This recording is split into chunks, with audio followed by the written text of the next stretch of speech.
말씀이 너무 다 중요한 부분들이 너무 많아서 처음부터 다시 다 읽고 싶었어요. 뭐 처음부터 이상한 소리 하고 있죠? 오늘날 우리는요, 연결된 시대를 살고 있습니다. 네트워크망이 너무나도 잘 구축이 되어 있고, 우리가 다른 나라도 쉽게 이렇게 갈 수 있고 이런 상황 가운데 있습니다. 그런데 이상하게도 아이러니하게도 이 현실에서는 연결도 되어 있지만 너무나도 또 쉽게 단절이 동시에 일어나고 있다는 사실입니다. SNS로 누구와도 쉽게 그 자리에서 연결될 수 있지만 동시에 우리가 그 SNS를 통해서 볼 수 있는 것은 나와 생각이 다른 사람과 너무나도 쉽게 갈라지고 차단한다는 사실이죠. 정치가 다르면 멀어지고, 세대가 다르면 말이 통하지 않고, 경제 수준이 다르면 또 어떻게 보면 사는 세계가 달라지는 것 같기도 합니다. 그리고 심지어는 교회 안에서도 이런 보이지 않는 선들이 존재하는 것 같습니다. 저 사람은 나와 맞는 사람, 또 아니면 그렇지 않은 사람, 조금은 불편한 사람. 이처럼 우리는 끊임없이 선을 긋고 담을 세우면서 이 시대를 살아가고 있습니다. 그런데 오늘 본문은 이런 시대를 살아가는 우리에게 매우 중요한 질문을 던집니다. 그 질문은 바로 이런 겁니다. 그리스도께서 십자가로 허무신 담을 우리는 다시 세우고 있지는 않은가라는 이런 질문입니다. 자, 그렇다면 이 질문을 기억하면서 오늘 본문을 조금 살펴보도록 하겠습니다. 오늘 본문을 먼저 살펴보려면, 이해하려면 에베소 교회의 상황을 알아야 합니다.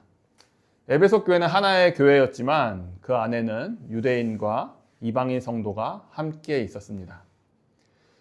그러나 예수를 믿었다고 해서 수백 년 동안 이어져 온 이 민족 간의 벽이 한 교회로 있다고 해서 하루아침 만에 사라진 것은 아니었습니다.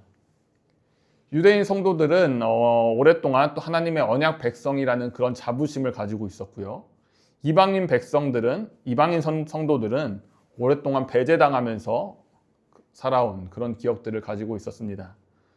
그러니까 한쪽에는 상처가, 또 한쪽에는 자부심이 이렇게 여전히 남아있는 그런 공동체였습니다. 오늘 이런 공동체를 향해 바울은 그러므로 생각하라 이렇게 먼저 말을 시작합니다. 그러면서 이렇게 이야기하죠. 바울은 먼저 이방인 성도들을 향해서 이렇게 말합니다. 너희는 육체로는 이방인이었다. 그러니까 당시 유대인들에게 이방인은요, 단순히 다른 민족이 아니라는 걸 이 단어를 통해서 보여주는 거예요. 그들은 이방인들을 이제 이렇게 불렀죠. 할례를 받지 않은 무리라고 불렀다라고 합니다. 단순히 할례를 받지 않은 무리다 이 말이 아니라 이 안에는 어떤 의미가 담겨 있냐면요. 너희는 하나님의 백성과 관련이 없는 자들이다. 그러니까 우리랑 너희는 다르다. 질적으로 배제의 언어인 겁니다. 그래서 이방인들은 하나님의 백성 공동체와는 상관없는 사람으로 여겨지면서 교회에서 생활들을 하고 있었던 거죠. 한쪽에는 조금 우월한 무리, 한쪽에는 그렇지 않은 무리가 있었던 것처럼 보입니다. 그런데 문제는요, 사람들과의 관계만이 아니었다는 거예요. 더 근본적인 문제가 있었습니다. 그건 바로 하나님과의 관계입니다. 그래서 바울은요, 이방인을 표현할 때 이렇게 표현합니다. 약속의 언약들에 대하여는 외인이요, 이렇게 말합니다.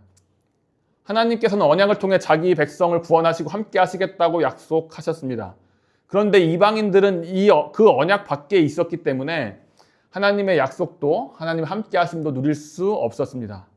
그래서 바울은 이런 상태에 있는 자들에 대해서 이렇게 설명하죠. 뒤에 하반의 절에서 세상에서 소망이 없고 하나님도 없는 자. 이게 바로 이방인들의 처지였습니다. 그렇다면 단순히 바울이 지금 이방인들에게만 이렇게 이야기하냐? 그렇지 않다라는 거예요. 이 메시지는 이방인들을 향한 메시지뿐만 아니라 그 안에 있는 유대인 성도들을 향한 메시지이기도 합니다. 그래서 바울은 유대인 성도들도 그냥 지나치지 않습니다. 유대인 성도들을 어떻게 표현하냐면요. 손으로 육체에 행한 할례를 받은 무리라고 표현합니다. 그냥 할례 받지 않은 무리가 이방인이라면 할례 받은 무리라고 표현하면 될 건데 손으로 육체에 행한 할례를 받은 무리라고 표현합니다. 길게 표현하죠. 그러니까 왜 이렇게 길게 표현하냐면 이 가운데 의미를 전달하고 싶었던 겁니다. 그렇다면 그 의미는 뭐냐? 유대인들 너희가 자랑하던 그 할례, 혈통도 결국 사람의 손에 의해서 몸에 행해진 외적인 표지 아니냐. 그러니까 그들이 하나님께 가까이 설 수 있는 이유는 할례가 사람의 손으로 행한 할례가 아니라 하나님의 은혜 아니냐라고 지금 이렇게 말하고 있는 겁니다. 자, 한번 정리해 보겠습니다. 이방인은 하나님과도 사람들과도 거리가 있던 사람들이었고요. 반면 유대인들은 하나님께 가까이 설 수 있다고 생각했지만 그들이 의지했던 것은 하나님의 은혜가 아니라 자신들의 할례였습니다. 그리고 바로 그런 이방인들을 향해서 바울은 놀라운 선언을 합니다. 이제는 그리스도 예수 안에서 멀리 있던 너희가 가까워졌느니라. 자, 그렇다면 어떻게 멀리 있던 사람들이 하나님께 가까워질 수 있었는가? 바울은 그 이유를 단 한마디로 설명합니다. 바로 그리스도의 피입니다. 자, 그런데 조금 생각해보면 조금 이상해요. 우리한테는 기독교 내부자들에게 너무나도 익숙하지만 이상하다고 느껴지는 게 하나가 뭐냐면 바울이 지금 뭐라고 이야기하냐면 그리스도의 피로 가까워졌다라고 말한다는 거예요. 피로 가까워졌다? 이게 우리한테는 익숙하지만 일반적으로 그냥 1차적으로 들었을 때 피가 가까워지게 만든다고? 이거는 다른 말이라는 거예요. 우리는 보통 피를 가까워짐과 연결하지 않습니다.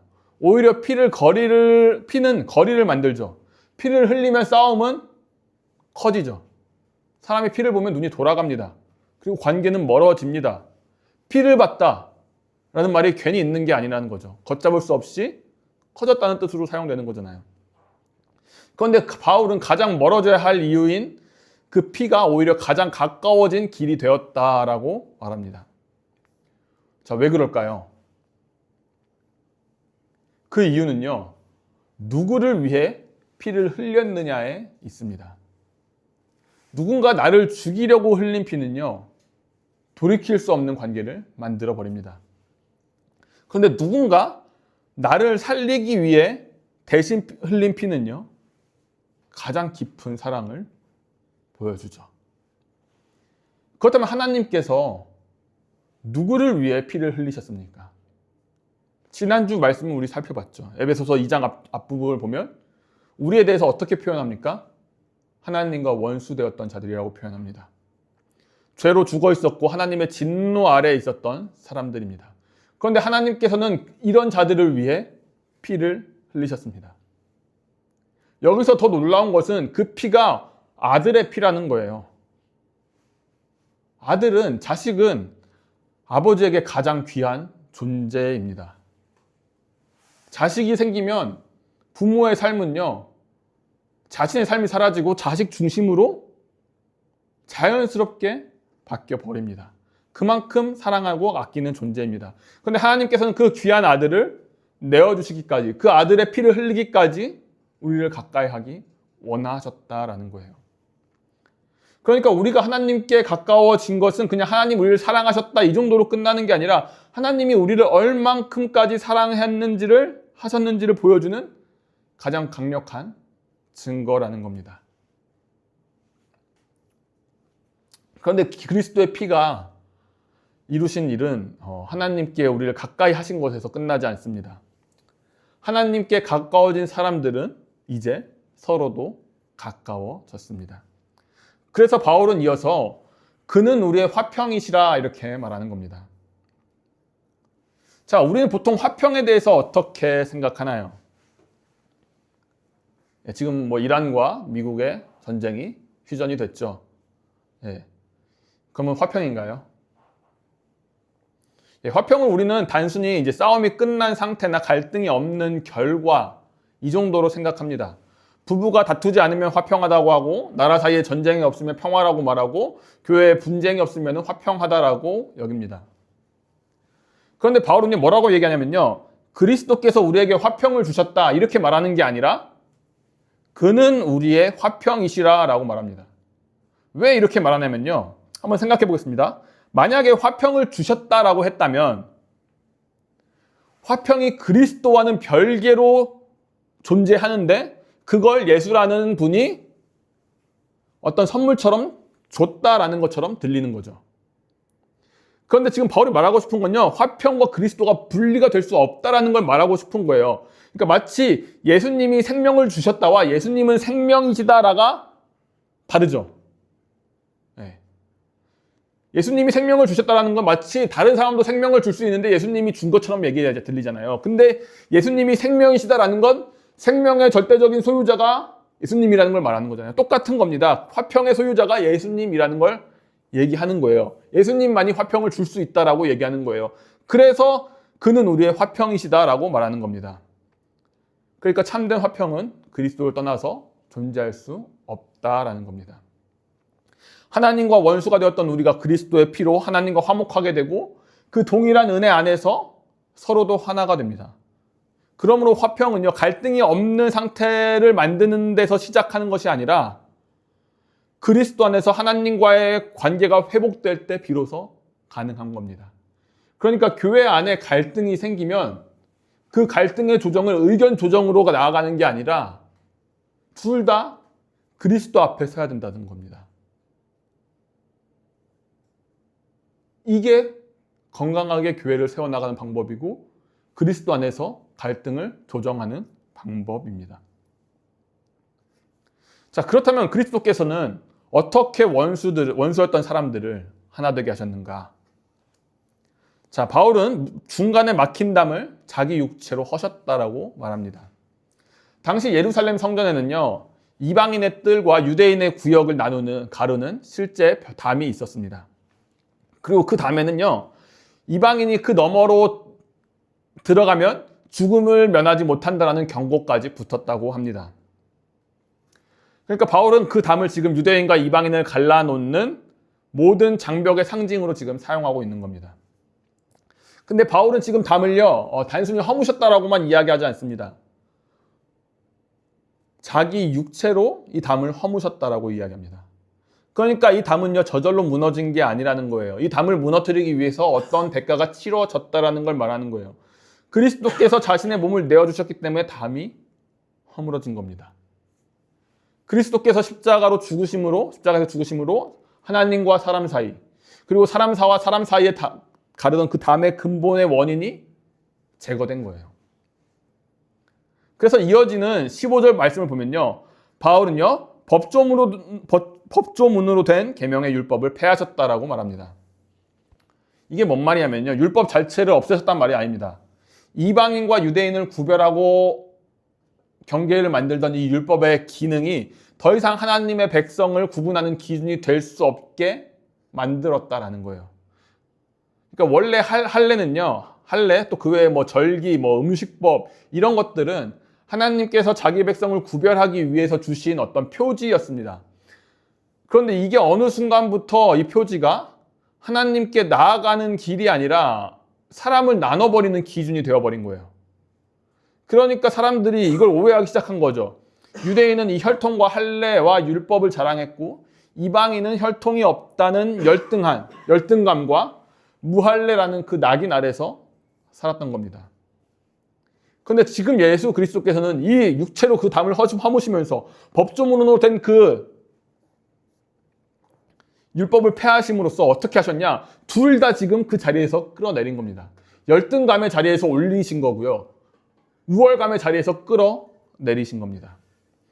혈통도 할례도 율법도 더 이상 하나님께 가까이 나아가는 기준이 될 수 없게 하셨습니다. 난 이것 때문에 하나님과 좀 더 가까워라고 말할 수 있는 게 아니고요. 난 이것이 없기 때문에 하나님과 좀 멀어라고 말하지 못하게 하신 거예요. 그 모두를 동일한 십자가라는 그 그리스도의 피라는 은혜의 기초 위에 세우셨기 때문입니다. 그래서 이제 그 누구도 자랑할 수 없는 거죠. 누구도 어떤 열등감 때문에 하나님께 나아오지 못하는 게 아닌 겁니다. 누구도 자랑할 수 없고 누구도 소외될 수 없는 거예요. 모두 다 하나님 앞에 동등합니다. 그리스도께서 이루신 그 은혜 때문에 그렇습니다. 이처럼 그리스도께서는요, 사람을 나누던 그 기준, 그 담의 원인, 그 자체를 허무셨습니다. 그런데 우리 안에 발생하는 일들이 뭐냐면 우리는 끊임없이 새로운 기준들을 만들어낸다라는 거예요. 외모를 보고 사람을 판단하고, 말투나 의견 하나를 듣고 그 사람 전체를 평가합니다. 예를 들어서 교회 내부적으로 보면 술 마시는 사람, 담배 피는 사람, 그 사람의 신앙을 되게 저급하게 평가합니다. 그 외에도 나이와 학벌, 이건 드러내진 않죠. 근데 옷차림, 직업, 정치적 성향, 이런 것들을 기준으로 사람을 구분하기도 하죠. 이외에도 우리 안에는 여러 가지 구분하는 기준들이 많이 있습니다. 유대인이 할례를 가지고 사람을 나누었던 것처럼 오늘날에도 우리 안에서 끊임없이 우리는 새로운 표지들을 만들어서 사람을 나눈다는 사실입니다. 그런데 우리는 여기서도 기억해야 하죠. 그리스도께서 그 기준을 허무셨다라는 것을요. 하나님께서 우리를 받아들이시는 기준은요, 우리의 조건이 아니라 오직 그리스도께서 이루신 그리스도의 은혜입니다. 자, 그런데 그리스도께서 사람을 나누던 기준을 허무신 목적은요, 단순히 싸움을 끝내는, 분쟁을 끝내는 데 있지 않습니다. 그 이후에 보면 바울은 이렇게 말해요. 이 둘로 자기 안에서 한 세 사람을 지어 화평하게 하시고, 여기서 우리가 중요하게 바라볼 건요, 한 세 사람이라는 표현이에요. 그러니까 하나님께서는요, 갈등하던 사람들을 조금 더 사이좋게 토닥토닥거려서 만든 게 아니에요. 그러니까 이전 것을 조금 고치고 이쪽도 고쳐서 쓴 게 아닙니다. 서로의 어떤 중간책을 만들어서 쓴 게 아니에요. 죄는 사람을 하나님과도 멀게 했지만 사람과도 끊어진 존재로 만들었습니다. 자기 자신을 중심으로 살아가면서 사람을 나누는 존재로 만들었죠. 그런데 그리스도께서는요, 어떤 존재로 우리를 바꿨냐면 하나님과도 화목하고 사람과도 화평하는, 그러니까 전혀 새로운 존재 방식으로 우리를 재창조하신 겁니다. 그러니까 복음은요, 사람을 조금 변화시키는 것이 아니라 새로운 창조를 이뤄내는 하나님의 역사인 겁니다. 이전에는요, 우리 안에 우리밖에 생각하지 않는 그 모습이 있거든요. 근데 우리가 재창조됨으로써 우리 안에 발생하는 모습은 뭐냐? 그리스도 안에서 우리가 하나다라는 거. 이제 죄를 지을 수밖에 없는 죄인이 아니라 하나님을 향해 선을 행할 수 있는 존재가 되었다라는 겁니다. 완전히 재창조가 일어난 거죠. 없던 것이 생겼으니까요. 그런데 하나님께서는요, 우리를 각각 새로운 존재로 만든 게 아니라는 거예요. 그러니까 앞에가 한 세 사람이라 했을 때 그 세의 강조점이 있었다면 지금 얘기하는 건 하나라는 거에 강조점이 있는 겁니다. 하나의 새로운 존재, 곧 서로 연결된 공동체적인 존재로 창조했다는 거예요. 그러니까 유대인과 이방인을 따로 새롭게 만든 것이 아니라 둘을 하나로, 그러니까 새로운 인류로 창조하신 거예요. 이전에는 혈통이 우리를 나눴지만 이제는 그리스도가 우리를 하나 되게 하는 겁니다. 그러니까 이제는 서로 다른 정체성, 각자의 정체성을 가지고 살았다라면, 그래서 구분됐다라면 이제는 그리스도 안에서 새로운 정체성, 새로운 공동체가 되었다라는 거예요. 그러니까 이제 우리는요, 공동체에 참여하는 어떤 개인이 아니라, 그러니까 공동체를 이용하는, 언제든 또 빠져나갈 수 있는 그런 사람이 아니라 필연적으로 하나님께서 세워가시는 그 공동체, 교회를 함께 세워가는 사람들이 되었다라는 겁니다. 그러니까 하나님 안에서 변화가 됐는데 교회를 이용하고 있고 내가 언젠가 다시 이곳을 쉽게 떠날 수 있다라고 생각한다면 그건 다시 한번 정말 깊게 생각해 봐야 될 문제라는 겁니다. 지금 자신이 어떤 존재인지 놓치고 있는 겁니다. 내가 공동체적인 존재로 새롭게 재창조되었는데 그 모습을 말씀 안에서 바라보고 그것을 믿어야 되는데 개인적인 나만, 내 신앙만 바라보고 개인적인 나만 바라보고 있는 상태이기 때문에 그렇습니다. 자, 그렇다면 하나님께서 왜 우리를 한 세 사람으로 창조하셨을까요? 하나님께서 우리를 하나 되게 하신 목적은요, 유대인과 이방인을 화해하는 데 있는 게 아닌 거예요. 궁극적인 목적은 하나님과 화목하게 하는 데 있습니다. 그래서 18절에서는 이렇게 얘기해요, 바울은. 이는 그로 말미암아 우리 둘이 한 성령 안에서 아버지께 나아감을 얻게 하려 하심이라. 그러니까 하나님과 화목하게 되었다는 건 이제 유대인과 이방인 모두가 동일한 자격으로 하나님 아버지께 나아갈 수 있게 되었다라는 뜻입니다. 여기서 포인트는요, 하나님 아버지께 동일한 자격으로 나아갈 수 있게 됐다는 거예요. 그러니까 자신의 변화로 나아가는 게 아니라는 거예요. 그리스도로 말미암아 하나님께 나아갈 수 있다라는 겁니다. 근데 여기서 한 가지 예를 들면, 우리 안에서 일어난 일을 한번 보자면 우리는 종종 하나님께 나아갈 자격을 사람에게서 찾는다라는 겁니다. 우리는 종종 사람을 보면서 생각해요. 사람이 너무나도 눈에 크게 보이니까 내 눈이 하나님을 바라보는 것에 익숙치 않고 눈에 보이는 것을 바라보는 것에 너무나도 익숙하다 보니까 어떤 사람을 보면요, 이런 생각이 드는 거예요. 저 사람 무슨 자격으로 교회에 오지? 저 사람 지금 무슨 낯짝으로 하나님을 예배하지? 저렇게 하나님을 예배할 수 있는가? 예를 들어서 교회 안에서 이혼한 사람, 아니면 전과가 있는 사람, 아니면은 더 실질적인 얘기겠죠. 교회에 상처를 주고 떠났던 사람이 교회에 다시 찾아온다면 우리 안에 이런 생각이 자동적으로 든다라는 겁니다. 그런데 바울은 다시 한번 말하죠. 하나님께 나아갈 자격은 그 누구에게도 없었다. 우리 모두가 오직 그리스도로 말미암아 하나님께 나아간다. 그리스도 플러스 알파가 아니라 오직 그리스도로 말미암아 하나님께 나아간다. 그렇다면 아까 그 예화들이 이렇게 우리에게 적용되는 거죠. 하나님께서 받아들이신 사람을 우리는 다시 거절할 수 없다라는 겁니다. 하나님께서 동일한 그리스도의 피로 받아들이신 사람을 우리가 다시 구별할 수 없다라는 겁니다. 물론 질서 가운데서 받아들이긴 해야겠죠. 질서가 필요하긴 합니다. 그런데 기존 남은 사람들에게 필요한 자세는 바로 이거라는 겁니다. 하나님께서 받아들인 자를 내 상처, 내 아픔 때문에 단순히 쉽게 거절할 수 없다라는 겁니다. 그러니까 우리는 다시 또 끌어안을 준비를 해야 되는 거고요. 들어오는 사람은 이 가족이 얼마나 소중한 가족이라는 것을 기억하면서 다시는 그러지 말아야겠고, 그런 일들이 일어났다면 사과를 하면서 용서를 구하고 들어와야 하는 거죠. 이게 바로 바울이 보여주는 건강한 교회의 모습입니다. 이제 바울은요, 나라와 가족 그리고 성전이라는 이 세 가지 그림을 통해서 교회가 어떤 공동체인지 조금 더 자세히 보여줍니다. 그러면서 바울은 이제 이렇게 이야기합니다. 아까 저희가 다시 한번 읽었던 말씀인데요. 그러므로 이제부터 너희는 외인도 아니요 나그네도 아니요 오직 성도들과 동일한 시민이요 라고 말합니다. 자, 외인은 어떤 사람입니까?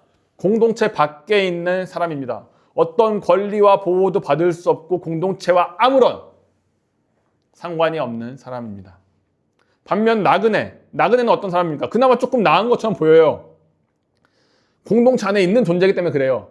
그렇지만 정식 구성원은 아니죠.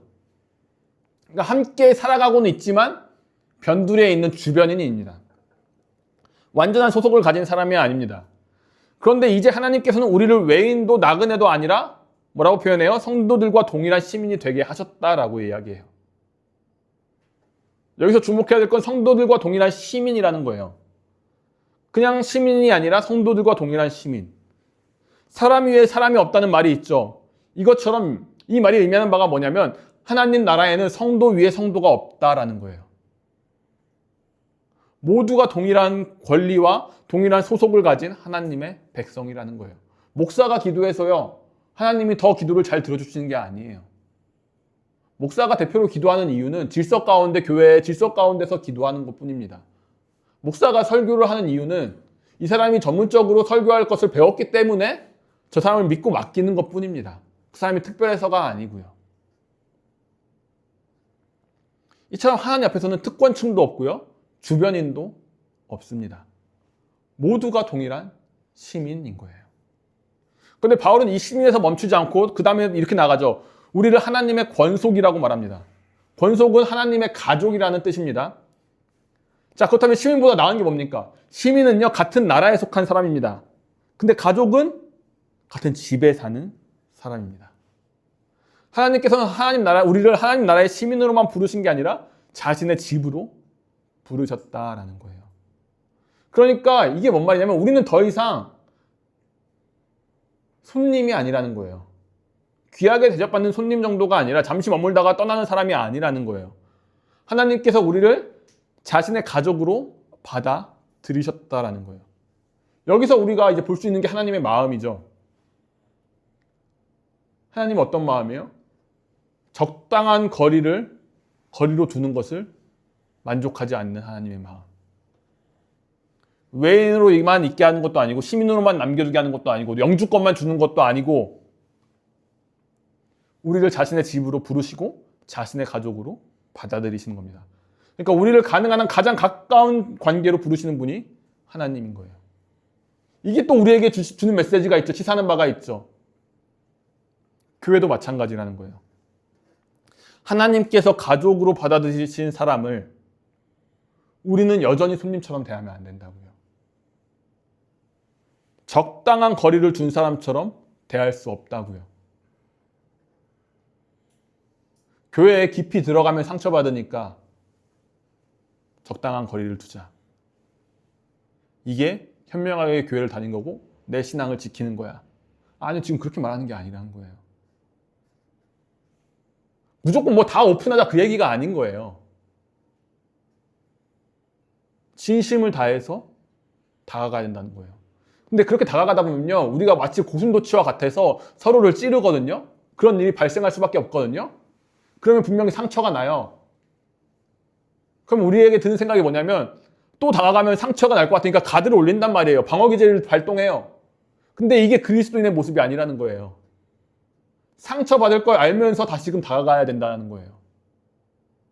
왜요? 그리스도가 그렇게 행하셨잖아요. 그리스도가 배신할 걸 알면서 그들을 위해 십자가를 지셨잖아요. 처음부터 그런 존재라는 거 알면서 다가가셨잖아요. 그러니까 사랑은요, 상처받지 않기 위해서 하는 게 아니라 상처를 받음에도 불구하고 하는 게 사랑이라는 겁니다. 그래서 우리는 하나님께서 가족으로 부르셨다면 우리도 가족으로 받아들이는 법을 배워야 합니다. 그런데 우리는 또 이렇게 얘기할 수 있죠. 저는 교회에서 가족을 경험해보지 못했습니다. 물론 이 말이 가벼운 말은 아니에요. 우리는 이 말을 되게 진심으로 받아들여야 돼요. 고민해 봐야 되는 거예요. 실제로 교회 안에서 상처받고 외면당하고 혼자라고 느끼는 분들이 많이 있기 때문에 그래요. 여러분들이 교회에서 밥을 먹어보시기 바랍니다. 한번. 그러면은 나중에 보면요, 혼자 먹고 있는 사람들이 있어요. 그리고 우리는 나도 모르게 내가 편한 사람들과 밥을 먹습니다. 그런 모습들이 교회 안에 가족됨을 깨트리고 있는 모습인 거죠. 그런데 우리는 한 가지 기억해야 돼요. 교회가 언제나 가족답게 행동하지 못한다고 해서 교회가 아니라는 건 아니에요. 하나님께서는 우리를 가족 삼으셨다는 그 사실이 변한다는 건 아니라는 거예요. 자, 우리 가족의 모습을 한번 봅시다. 우리 가족 안에서도요, 가족답게 살지 못할 때가 많이 있어요. 그렇다면 그게 가족이 아닙니까? 부모와 자녀가 다퉜다고 해서 형과 동생이 말을 안 한다고 해서 그게 가족이 아닙니까? 상처를 준다고 해서 그게 가족이 아닙니까? 물론 그게 잘한 일이라고 말하는 건 아니에요. 그런데 제가 말하고 싶은 건 갈등이 있다라고 해서 가족이라는 사실이 사라지는 건 아니라는 거예요. 영영 안 보겠다라고 절연을 했다 할지라도요. 호적에서 팠다고 했다 할지라도요. 그러니까 제가 말하고 싶은 건 뭐냐면요. 오히려 가족이기 때문에 화해하고 회복해야 할 책임이 있는 거라는 거예요. 그리고 하나님께서는요, 그런 가족을 지금도 함께 세워가고 계신다는 거죠.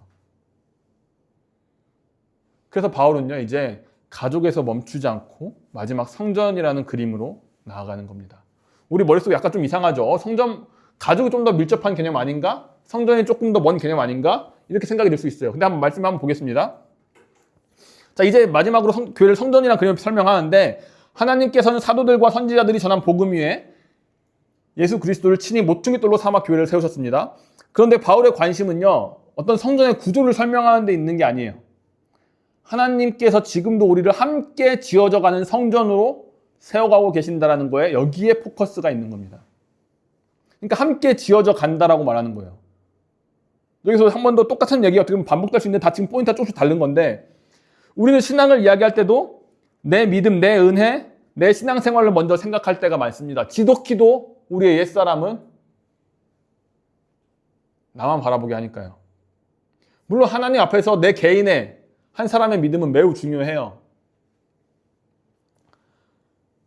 그런데 하나님께서는 우리를 각각 따로 세우시는 데서 멈추지 않았다는 겁니다. 하나님께서는 우리를 함께 하나의 성전으로 세워가신다는 거예요. 성전은 한 개의 돌로 세워지는 건물이 아니라, 그러니까 수많은 돌이 함께 모여져서 이루어지는 건물이라는 거죠. 교회도 마찬가지라는 거예요. 하나님은 우리를 각자의 신앙으로 머물게 하지 않고 하나의 공동체로 세워가십니다. 그러니까 이게 뭔 말이냐면, 조금 풀어서 얘기하면요, 내 개인의 신앙, 이건요 나만을 위한 신앙이 아니라는 거예요. 내 신앙의 연단, 이거 나만을 위한 연단이 아니라는 거예요. 그러니까 하나님께서 나를 세우시는 것은 나 하나를 위한 것이 아니라 교회 공동체를 함께 세워가시기 위함이라는 거예요. 그러니까 하나님께서는 나를 따로 세우지 않습니다. 나를 세우시는 일이 곧 이 교회를 세우시는 일이기 때문에 그래요. 그러니까 나는 내 신앙의 연단을 게을리하면 안 되는 거예요. 그게 단순히 나한테만 손해가 오는 것이 아니라 이 공동체의 기반이 흔들리는 일이기 때문에 그런 거예요. 우리는 하나니까요. 공동체적인 한 세 사람이니까요. 함께 지어져 가니까요. 그러니까 함께 모여있다고 해서 성전이 되는 건 아니라는 거예요. 성전의 돌들이 서로 연결될 때 비로소 하나의 건물이 됩니다. 돌 하나가 아무리 크고 좋은 돌이라도 혼자서는요 성전이 될 수 없어요. 그냥 그건 돌뿐이에요. 큰 돌일 뿐입니다. 사람도 마찬가지예요. 우리는 성격이 다르고요. 자라온 환경도 다르고 생각도 다르고 잘하는 거 못하는 것도 다 다릅니다. 그러나 하나님께서는 서로 다른 우리를 그리스도 안에서 하나로 연결해서 하나의 성전으로 세워가십니다. 그래서 교회는요 같은 공간에 모인 사람이 아니라 서로 연결된 사람들입니다. 한 세 사람. 그러니까 우리는 서로에게 필요 없는 개별적인 존재가 아니라 서로를 붙들고 서로가 연결돼서 함께 세워져가는 존재입니다. 한 사람이 무너지면 공동체가 영향을 받고 한 사람의 믿음이 바로 설 때 그 공동체가 함께 기뻐하는 일들이 일어나는 거예요. 그리고 그게 우리 공동체가 단단해지는 거고요. 그러니까 배 아파할 이유도 없는 거죠. 내가 잘 아는 거기 때문에. 이처럼 하나님은 우리를 따로 세우지 않고 서로 연결해서 하나의 성전을 이루어 가십니다. 하나님께서 이렇게 교회를 세워가시는 이유는요. 단순히 근데 교회를 유지하기 위함이 아닙니다. 교회를 크게 만들기 위해서도 아니에요. 바울은 마지막에 그 목적을 분명히 합니다. 성령 안에서 하나님이 거하실 처소가 되기 위하여. 이처럼 하나님께서는요, 우리를 가까이 부르시고 하나 되게 하시고 함께 세워가시는 가장 큰 이유는 우리 가운데 친히 거하시기 위함입니다. 자, 여기서 오늘 본문에 가장 큰 반전이 있어요. 바울은 처음에 성도들을 어떻게 표현했냐면요. 하나님도 없는 자라고 표현했습니다. 하나님이 없는 자라고, 소망이 없는 자라고. 그런데 마지막에는 뭐라고 이야기해요? 하나님이 거하신 처소라고 말합니다. 완전히 반전이 일어나는 거죠. 하나님이 없이 살던 우리가 하나님이 이제 거하시는 집이 되었다라는 거예요. 이게 지금 하나님께서 우리에게 주신 가장 큰 복이라는 겁니다. 왜 그러냐? 성경에서 말하는 가장 큰 복은요, 하나님 자신이에요. 자, 처음 성경 모든 부분을 바라보시기 바랍니다. 에덴 동산이 복이었던 이유가 뭐예요? 하나님이 함께 하셨기 때문에 그런 거고요. 성막과 성전의 영광이 왜 영광입니까? 하나님께서 거기 거하셨기 때문에 영광인 거예요. 마찬가지로 교회의 가치는요, 사람이 많은 것에 있는 게 아니라, 교회 분위기에 있는 게 아니라 하나님이 함께 하시는 데에 있는 거예요. 하나님 함께 우리 가운데 계신다라는 것은요, 뭘 말하냐면, 우리를 하나님의 자기 백성 삼으시고 자기 자녀 삼으셔서 함께 하시고 이들을 돌보시고 이들을 지키시며 이들을 대변하신다는 겁니다. 끝까지 떠나지 않는다는 거고, 내가 널 위해 존재한다는 것처럼 마치 말하는 거예요. 그래서 하나님이 내가 너희의 하나님이라고 이야기하잖아요. 마치 우리의 소유인 것처럼. 그래서 바울의 관심은요, 교회의 규모나 분위기가 아니라 하나님께서 그 가운데 거하시는가입니다. 그러니까 교회의 가치는 교회가 어떤 교회인가가 아니라 하나님이 거하시는 공동체인가에 달려있는 겁니다. 말씀을 맺겠습니다. 바울이 처음 권면했던 그 권면들을 기억하시기 바랍니다.